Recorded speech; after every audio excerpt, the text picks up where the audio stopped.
So our Old Testament reading is from the book of Jonah, chapter 1, and our New Testament reading is from Acts 27, and both have ships encountering a storm at sea. Now the word of the Lord came to Jonah, son of Amittai, saying, "Go at once to Nineveh, the great city, and cry out against it, for their wickedness has come up before me." But Jonah set out to flee to Tarshish from the presence of the Lord. He went down to Joppa and found a ship going to Tarshish. So he paid his fare and went on board to go with them to Tarshish, away from the presence of the Lord. But the Lord hurled a great wind upon the sea, and such a mighty storm came upon the sea that the ship threatened to break up. Then the mariners were afraid, and each cried out to his God. They threw the cargo that was in the ship into the sea to lighten it for them. Jonah, meanwhile, had gone down into the hold of the ship and had lain down and was fast asleep. The captain came and said to him, "What are you doing sound asleep? Get up, call on your God. Perhaps the God will spare us a thought, so that we do not perish." The sailors said to one another, "Come, let us cast lots, so that we may know on whose account this calamity has come upon us." So they cast lots, and the lot fell on Jonah. They said to him, "Tell us why this calamity has come upon us. What is your occupation? Where do you come from? What is your country, and of what people are you?" "I am a Hebrew," he replied. "I worship the Lord, the God of heaven, who made the sea and the dry land." The men were even more afraid and said to him, "What is this you have done?" For the men knew that he was fleeing from the presence of the Lord, because he told them so. Then they said to him, "What shall we do to you that the sea may quiet down for us?" For the sea was growing more and more tempestuous. He said to them, "Pick me up and throw me into the sea. Then the sea will quiet down for you, for I know it is because of me that this great storm has come upon you." Nevertheless, the men rowed hard to bring the ship back to land, but they could not, for the sea grew more and more stormy against them. Then they cried out to the Lord, "Please, O Lord, we pray, do not let us perish on account of this man's life. Do not make us guilty of innocent blood, for you, O Lord, has done as it pleased you." So they picked Jonah up and threw him into the sea, and the sea ceased from its raging. Then the men feared the Lord even more, and they offered a sacrifice to the Lord and made vows. But the Lord provided a large fish to swallow up Jonah, and Jonah was in the belly of the fish for 3 days and 3 nights. So our New Testament reading is from the book of Acts, chapter 27, verses 13 through 44. And we pick up kind of partway through Paul is on a journey to Rome at this point, and he's actually under arrest by the Romans. So he's being held by the Romans and in transit to Rome. And right before this passage, he's told them, "I really don't think we should be sailing right now. It's not going to end well for us." But they've sailed anyway. When a moderate south wind began to blow, they thought they could achieve their purpose, so they weighed anchor and began to sail past Crete, close to the shore. But soon a violent wind called nor'easter rushed down from Crete. Since the ship was caught and could not be turned head-on into the wind, we gave way to it and were driven. By running under the lee of a small island called Cauda, we were scarcely able to get the ship's boat under control. After hoisting it up, they took measures to undergird the ship. Then, fearing that we would run on the Syrtis, they lowered the sea anchor, and so were driven. We were being pounded by the storm so violently that on the next day they began to throw cargo overboard, and on the third day, with their own hands, they threw the ship's tackle overboard. When neither sun nor stars appeared for many days, and no small tempest raged, all hope of our being saved was at last abandoned. Since they had been without food for a long time, Paul stood up among them and said, "Men, you should have listened to me and not have set sail from Crete, and thereby avoided this damage and loss. I urge you now to keep up your courage, for there will be no loss of life among you, but only of the ship. For last night there stood by me an angel of the God to whom I belong and whom I worship, and he said, 'Do not be afraid, Paul, for you must stand before the emperor, and indeed God has granted safety to all those who are sailing with you. So keep up your courage, men, for I have faith in God that it will be exactly as I told you. But we will have to run aground on some island.' When the 14th night had come, and as we were drifting across the Sea of Adria, about midnight the sailors suspected that they were nearing land. So they took soundings and found 20 fathoms. A little further on they took soundings again and found 15 fathoms. Fearing that we might run on the rocks, they let down 4 anchors from the stern and prayed for day to come. But when the sailors tried to escape from the ship and had lowered the boat into the sea on the pretext of putting out anchors from the bow, Paul said to the centurion and the soldiers, 'Unless these men stay in the ship, you cannot be saved.' Then the soldiers cut away the ropes of the boat and set it adrift. Just before daybreak, Paul urged all of them to take some food, saying, 'Today is the 14th day that you have been in suspense and remaining without food, having eaten nothing. Therefore I urge you to take some food, for it will help you survive, for none of you will lose a hair from your heads.' After he said this, he took bread, and giving thanks to God in the presence of all, he broke it and began to eat. Then all of them were encouraged and took food for themselves. We were all in 276 persons on the ship. After they had satisfied their hunger, they lightened the ship by throwing the wheat into the sea. In the morning they did not recognize the land, but they noticed a bay with a beach on which they planned to run the ship ashore if they could. So they cast the anchors off and left them in the sea. At the same time, they loosened the ropes that tied the steering oars, then hoisted the foresail to the wind. They made for the beach, but striking a reef, they ran the ship aground. The bow struck and remained immovable, but the stern was being broken up by the force of the waves. The soldiers' plan was to kill the prisoners so that none might swim away and escape. But the centurion, wishing to save Paul, kept them from carrying out their plan. He ordered those who could swim to jump overboard first and make it for land, and the rest to follow, some on planks and others on pieces of the ship. And so it was that they were all brought safely to land. Here ends the reading.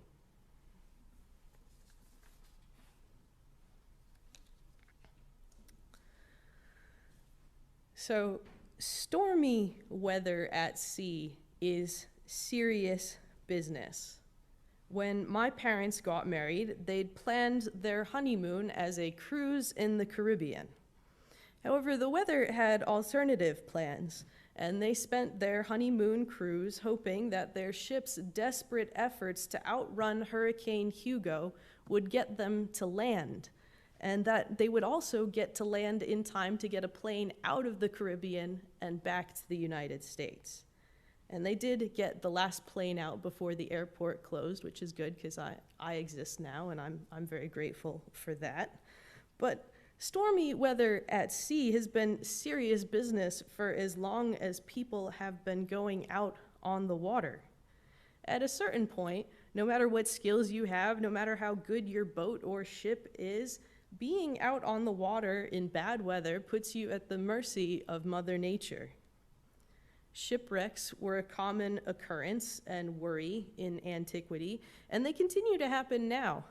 And shipwrecks, besides being dangerous, also make for good entertainment. We have lots of films, TV shows, and novels featuring shipwrecks. And in antiquity, shipwrecks were such a common literary trope that it spawned a whole subgenre of literature satirizing shipwreck stories. Now, a lot of the Apostle Paul's adventures are included in the book of Acts, and a lot are left out. But Luke does make sure to include the account of Paul being shipwrecked, so that, like any good adventure story from the time period, we'd have a shipwreck to talk about. So, why was Paul on a ship? Where was he going? Why were there soldiers and prisoners? So, we're nearly at the end of the book of Acts, and this is kind of the last week in our slightly interrupted sermon series on Acts. So the beginning part of Acts is more or less Paul going around and preaching the good news and meeting all sorts of people. And this later part of Acts is some of the fallout from all that going around and telling people about Jesus. It turns out not everyone who hears Paul is excited about his message. So Paul ends up being arrested because he's understandably now seen as a heretic by the Jewish religious authorities because all of this preaching about Jesus. And he's arrested because a mob forms up and gets ready to kill him. So the Romans arrest Paul for two reasons. One is to just disperse the mob and make sure no one got killed that day. And the other is because they assumed Paul must have really done something bad to get so many people angry at him. Turns out Paul hadn't done anything illegal, and he was a Roman citizen, so he had particular legal rights. So this all ends up with Paul getting caught in some legal jurisdictional issues where his case gets delayed, and eventually after a few years of just holding Paul without trial, the governor decides to have Paul tried in Jerusalem where all the Jewish religious authorities wanted him dead. This was a move to try and curry favor with the Jerusalem leaders. And when Paul saw he wasn't going to get a fair trial and might possibly get murdered just being transported to Jerusalem, he invokes one of his rights as a Roman citizen, to have his case heard before the emperor. So you can think of it almost like how someone now might appeal their case to a higher court. Paul appeals to the emperor, and then he's got to get from Israel all the way to Rome, which is a long journey. So Paul gets moved from place to place, and eventually he ends up guarded by Roman soldiers on a ship transporting prisoners and cargo, headed towards Rome. And they make it as far as the island of Crete. However, by the time they get there, it's now a risky time of year for sailing. And Paul advises his captors not to sail further, but the crew and the soldiers don't listen to him. He's a prisoner after all. And they decide to sail a bit further on to a different port in Crete that would be better for spending the winter. So they set sail, but the weather started getting rough and the tiny ship is tossed, and they get caught in a terrible storm which drives them out to the open Mediterranean Sea. And the sailors desperately try to control the ship by throwing out anchors to slow them down, and eventually they resort to throwing out cargo and the ship's tackle in an attempt to make the ship more stable in the terrible weather. But for days, the storm continued to rage, and they couldn't see sun nor stars in order to navigate and figure out where they were being blown. And hope is all but lost, and they were quite literally hopelessly lost. But in this hopeless moment, Paul speaks a word of hope. He says to everyone, "Men, you should have listened to me and have not set sail from Crete and thereby avoided all this damage and loss." So he really starts out by saying, "I told you so," and given the circumstances, he probably deserves some time to say that. But after saying, "I told you so," he does have some hope. He says, "I urge you now to keep up your courage, for there will be no loss of life among you, but only of the ship. For last night there stood by me an angel of God to whom I belong and whom I worship, and he said, 'Do not be afraid, Paul.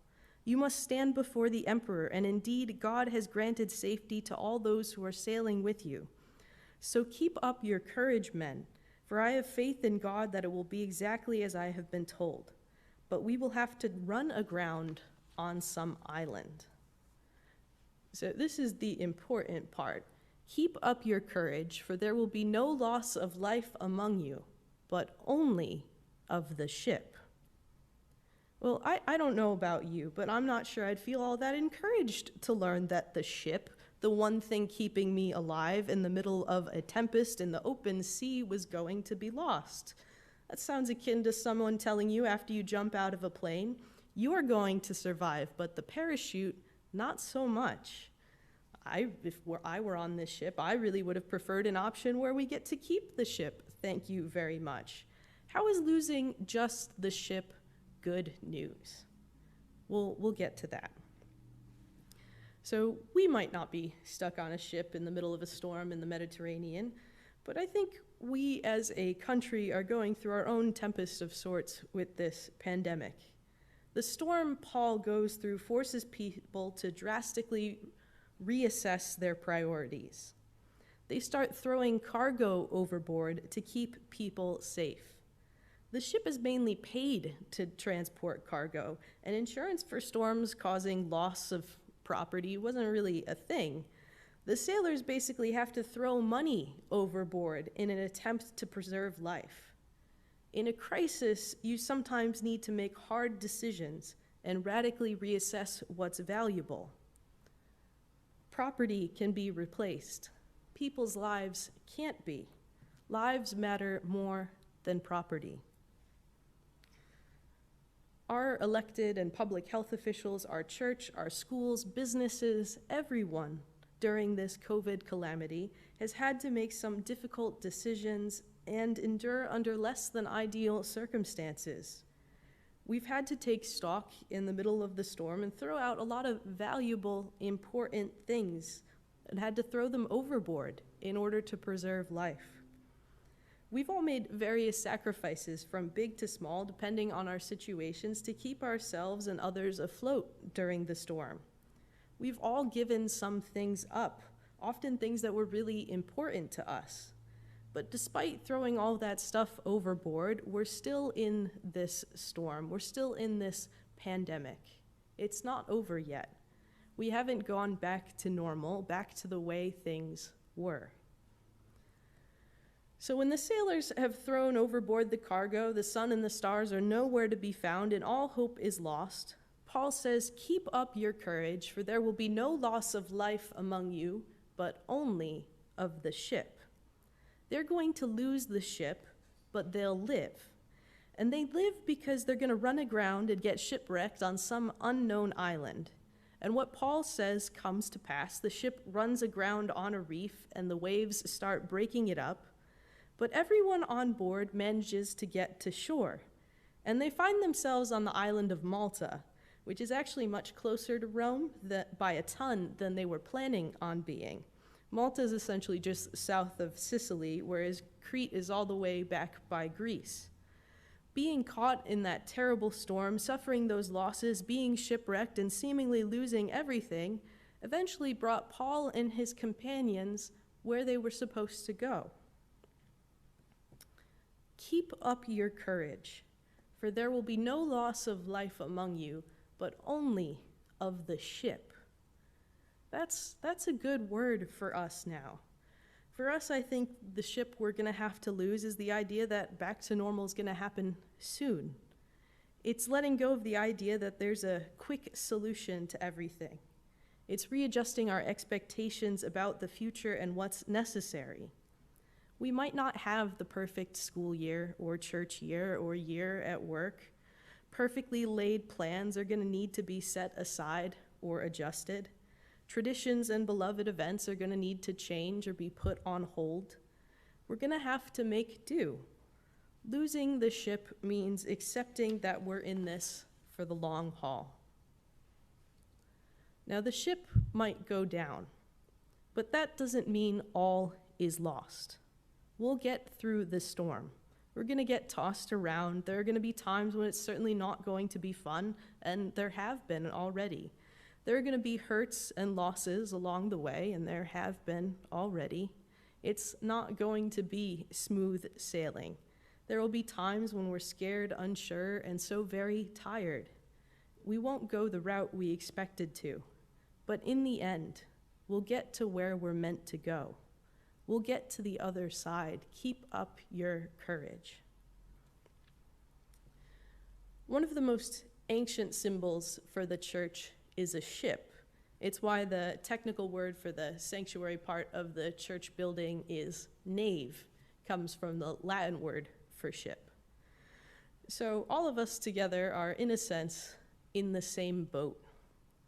Now, I can't make any promises about what exactly this future will hold. I can't promise that each and every one of us and those we hold dear are going to be protected from all harm. But even in times of peril on the sea or in times of pandemic, God has promised to always be with us, no matter what.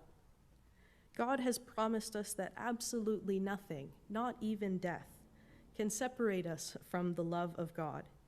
And even though we might not be able to see the stars to know where we're going, and even though other ships might be lost, the good news is that the church, this ship we're on all together, is a different story.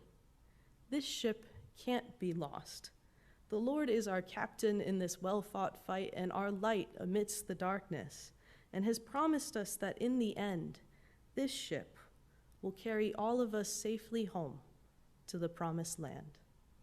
Amen.